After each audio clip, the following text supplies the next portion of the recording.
Rico. Bunch of Rico. We're back. Hello. We've been long. That means we've gained height by 3 or 4 inches. At least.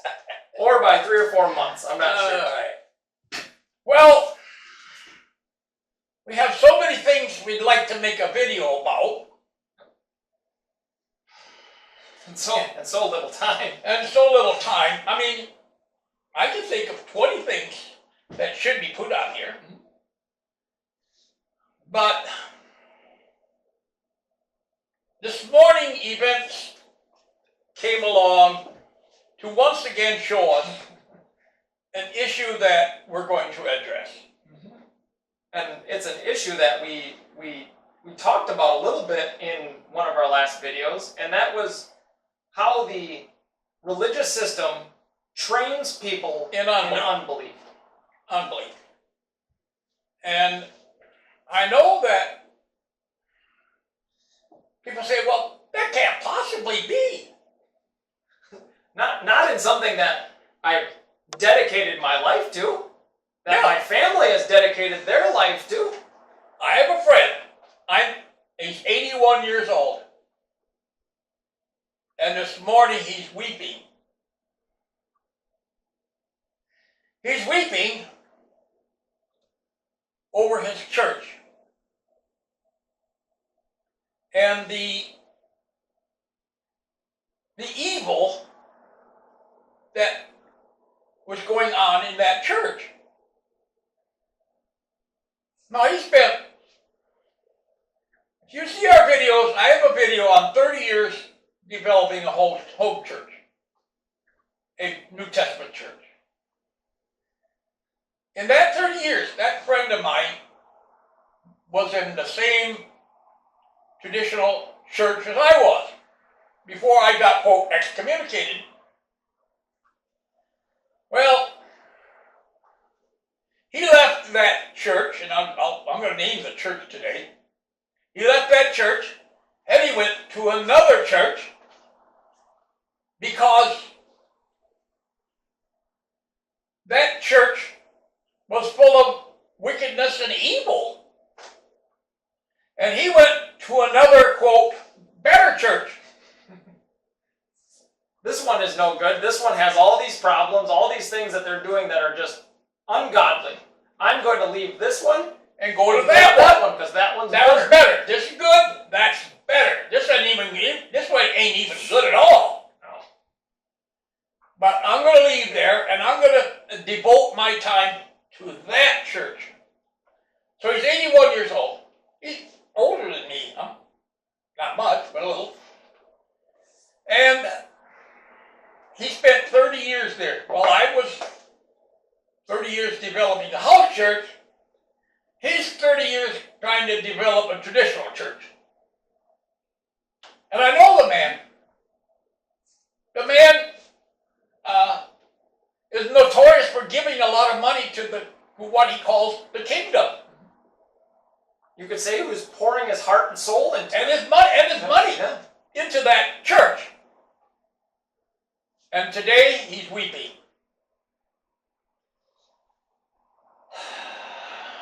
Well, I want to go back to my being excommunicated. I was a member of a traditional church called the Christian and Missionary Alliance. So I let the cat out of the bag. It was the Christian and Missionary Alliance church that chose to excommunicate me.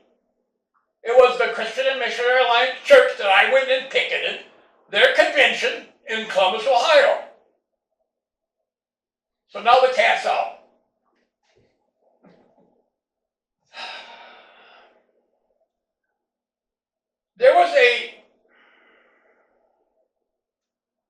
When you get into the traditional system, the pastor can do no wrong, and the member can do, and when there's any disagreement between the pastor and the member is always right, and the member is always wrong. And that's the way it is. Because the pastor is always to be believed. But somehow his position has been made into a authoritarian figure in that establishment. And so the traditional religious system supports the pastor come hell or high water. And I got caught in that. The pastor who I was under in that Christian Mission Alliance church is now deceased. And he did all kinds of evil to me. And I have, for the life of me, I haven't really totally figured out why he did that. I have to admit, he was going to quote, he was younger than me, quite a bit, and he was going to quote, mentor me. And I have no problem with being mentored. The problem was, he couldn't mentor anybody.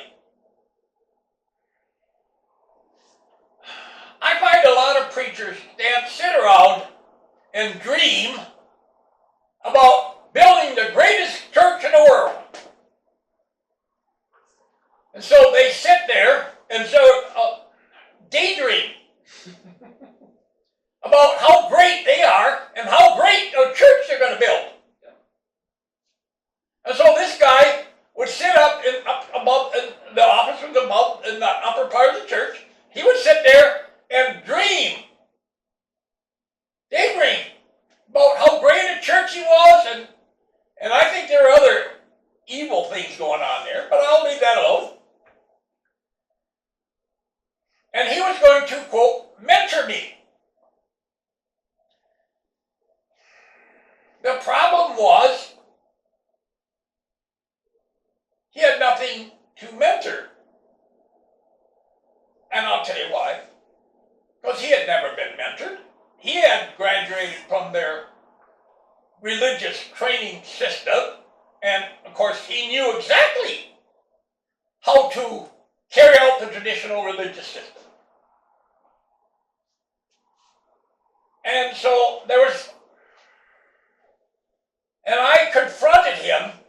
I'm sitting up in his office daydreaming all the time. I said, you could better off, and I'm a believer in this, you could be better off going down the street and knocking on doors and inviting people and introducing yourself and inviting people to your services. At least that's doing something. Doing something other than sitting in an office daydreaming.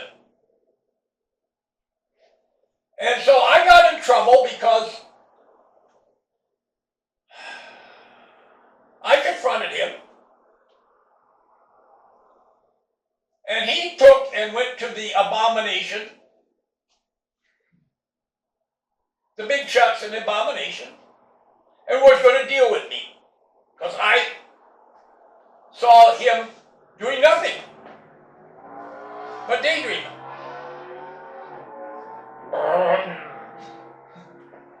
And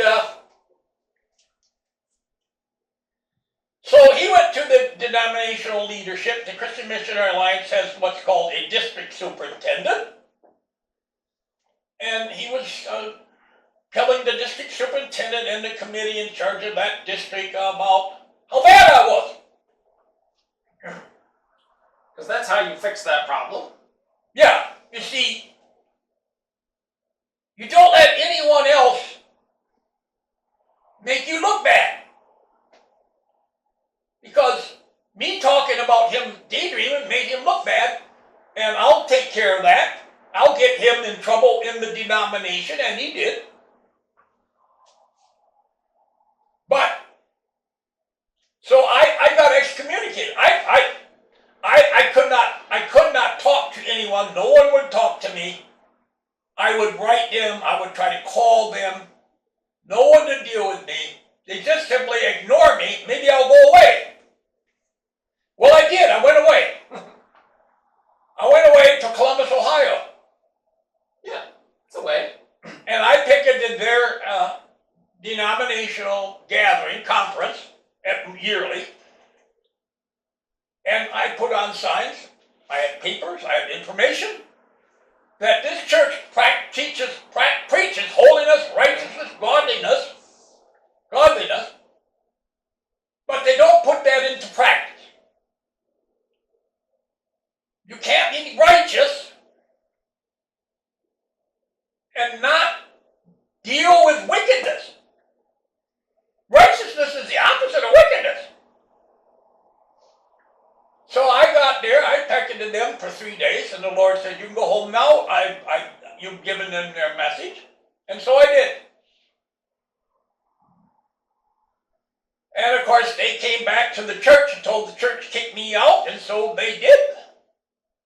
Which was fine. I could no longer be in such an institution. Even after that, I would write the denominational leadership there and say, here's the scripture. Why don't you carry out what the scripture says? And I would get a letter back from them. You need to submit to our authority and our authority only. And I would write them and say, here's the scripture. You submit to the scripture, and I will be more than glad to submit to you. And I will get a letter back from the Christian Missionary Alliance, West Central District. You need to submit to our authority. Never mentioning their being submissive to the scripture. Well, recently, I went through my YouTube channel and I looked up the Christian and Missionary Alliance. I found the Christian and Missionary Alliance a year ago had a change in its teaching. They were, okay, God said, if you obey my voice, I will bless you. If you don't obey my voice, I will curse you. Deuteronomy 26:2-30. We've got a video on that. Obey my voice, I will bless you. Well, the Alliance has decided a year ago to change their rules for pastors, and now women can be pastors. Now, I'm not trying to get in on that problem there. I don't want to get into that problem. I just want to say something about that. For approximately 100 years, the Christian Missionary Alliance, studying the scriptures, had decided that God put men in the pastorate, as he did in the Jewish temple or tabernacle service. There weren't any women serving as priests. And the Christian Missionary Alliance had decided, according to the scripture and according to New Testament scripture, that God had assigned that position to men. But last year, go ahead. No, that was just a basic standard. Basic standard. Last year, the Christian and Missionary Alliance decided that basic problem would be changed, and now women would be pastors in the church. Now, I don't believe in pastors, so that's how we stay out of that problem. yeah, we don't believe in pastors. I believe in pastors, but pastors are function outside the church. Not They go and work with the sheep when the sheep are in, and gather the sheep and work with the sheep. Very clearly, a pastor watched their flocks by night. pastor being a shepherd. A shepherd. So, they decided now that women should be pastors. And that is a perfectly acceptable thing now. What happened to what they said they believed for the last 100 years? It went out the window. So I had to ask the question, was what they believed before a lie? And which one was it? Yeah. Which one's a lie? God has set men in the church as the leadership, or is the lie that God has not set that, and women as well as men are to be in leadership? Where's the lie? One of them's a lie. A lie. A lie that is going on right today. Why? You cannot serve God and lie. We were talking earlier before the video about, I brought up when I was a kid, we were not allowed to watch television On on Sunday. Sunday. You couldn't go ride your bike on Sunday. Couldn't go play in the sandbox on Sunday. There was just a laundry list of things you just could not do. And that was pretty much a standard in different Abominations. Yeah.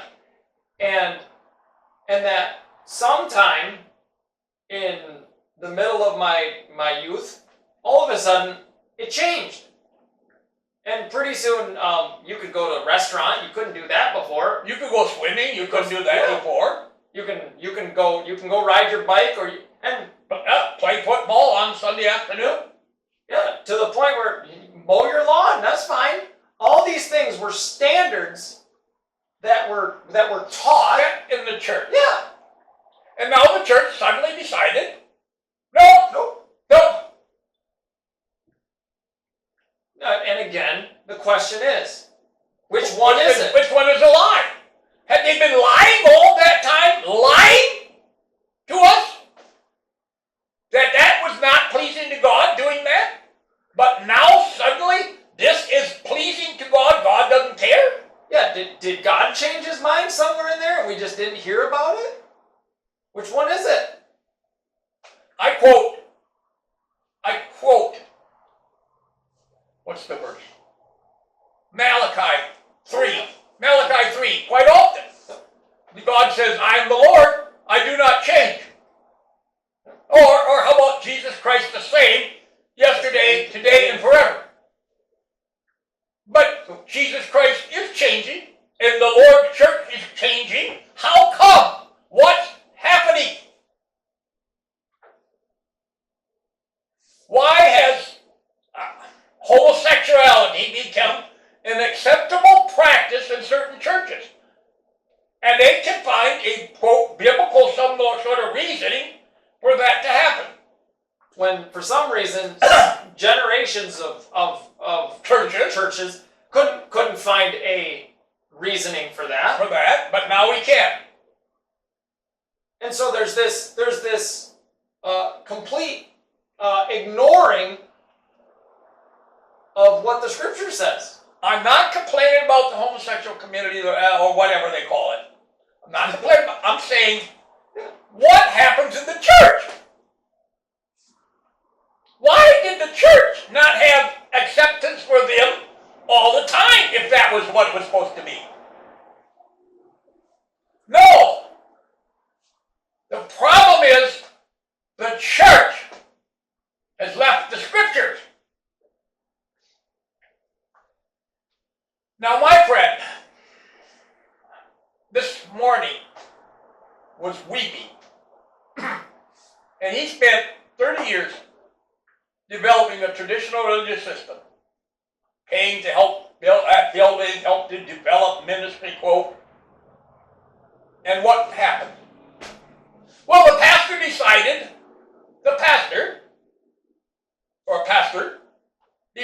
that he was going to merge that church with another church. Not because they necessarily needed to, but he had met a man, and this man had talked him into the fact that they were going to merge this church that this man had put 30 years into with another church, and that the other church was going to take over this church's building. Including any outreach ministries and anything like that is all up to the other church. So all the people who donated donated hundreds of thousands of dollars to that church have no say over that pastor. One man. That pastor has gotten together with the wimpy elders and said, oh, we're just going to do this. Now, I know that man gave thousands and thousands of dollars to that church for that purpose of that ministry, and that one man said, nope, I got the power to do it, and I'm going to do it. And so he weeps.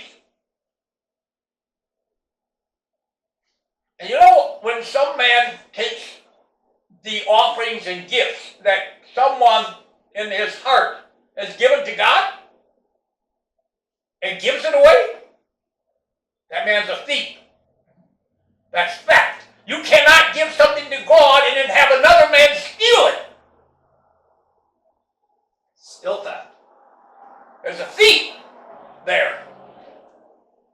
Now you say, well, I'm glad that was an extremely liberal church. Oh, no, what? Oh, no. This was a highly traditional, evangelical church. It's gone. My friend knows it's gone. And it's gone without him having one thing to say. It's gone. He sat and talked to 3 elders about this. The elders said, well, that's fine. And went right on and did it without listening to anybody. And he's weeping. I'm going to tell you why. He built his house on the sand.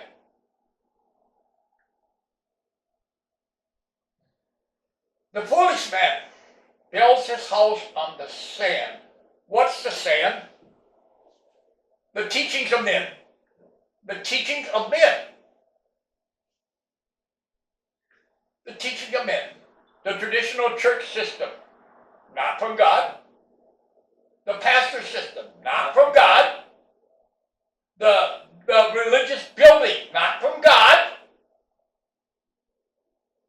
The leadership system. Not from God.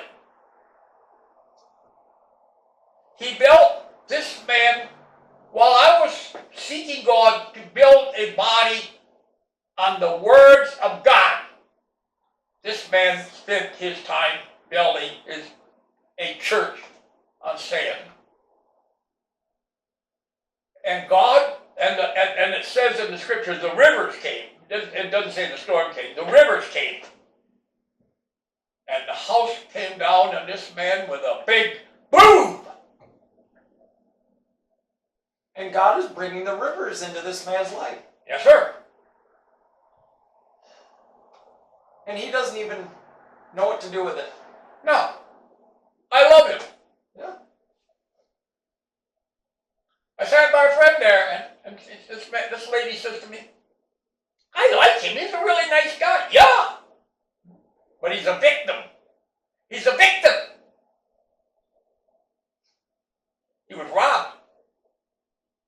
The church robbed him. Not God's church. There's no place in God's church for theft. There's no place in God's church for authoritarianism. The scripture says, submit yourself therefore one to another. But not in that church, not in the traditional system. There's a hierarchy called the clergy and the lowlife called the payment makers. The money givers. You say, well, the clergy, they give money that they got out of the lowlives because they got paid from all these other poor people called the laity. They got paid by their money, and so they give part of that money back. No. They just simply give money back that they didn't deserve. So the whole system, as I said in one of them, is covered, fell right into the sewer, Yeah. into the septic tank, and got covered with septic. I can't say that bad word. No. See, And we want to tell the world why this system is of the devil. see, they will not believe the scriptures. No, they won't. And so because as soon as they start, if they were to even try to start functioning in the scriptures, their whole system would fall apart. The system of the hierarchy of the church would fall apart because God had no system where anyone was in charge of the church except for him. Christ is the head of the church, not the pastor, not a group of men making decisions for everybody else. And so we conclude this video saying to you, go back and look at our video on the traditions of men and the voice of God. Because this man was building a church on the traditions of men, the traditional religious system, and it broke him. It robbed him. It broke him. And I don't know. I personally think maybe God's in this. God had. I said, if you find God in 50 years, you're lucky. Yeah. He's got 30 in. So we'll cut this video with this. Thank you for listening.